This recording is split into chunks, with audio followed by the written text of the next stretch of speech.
آپ کو اندازہ بھی نہیں ہوگا کہ اے آئی اس وقت لوگوں کی نوکریاں کتنی تیزی سے نکلتا جا رہا ہے۔ جولائی 2026 میں مائکروسافٹ کی تحقیق کے مطابق ٹرانسلیٹرز، انٹرپریٹرز، تاریخ دان اور سیلز ریپ مصنوعی ذہانت کے بعد سب سے زیادہ خطرے والی نوکریوں کی فہرست میں ٹاپ نمبروں پہ ہیں، اور جو نوکریاں سب سے کم خطرے میں ہیں ان میں ایسے کام شامل ہیں جنہیں کرنے کے لیے جسمانی محنت اور مہارت چاہیے ہوتی ہے، جیسے پلمبر، سسٹم آپریٹر یا پلانٹ آپریٹر اور میکینکس وغیرہ۔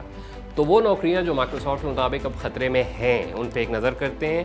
ٹرانسلیٹرز، انٹرپریٹرز، تاریخ دان، مسافروں کے اٹینڈنٹ، سیلز نمائندگان، مصنف، ادیب، ماڈلز، کسٹمر سروس والے،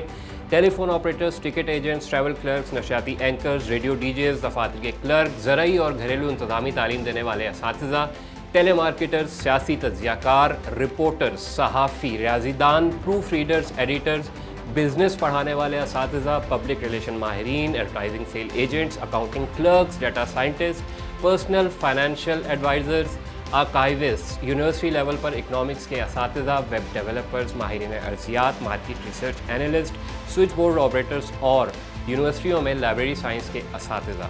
یہ سب پیشے نوکریوں کی اس فہرست میں شامل ہیں جو مائکروسافٹ کے مطابق مصنوعی ذہانت کے بڑھتے استعمال سے سب سے زیادہ متاثر ہو سکتی ہیں۔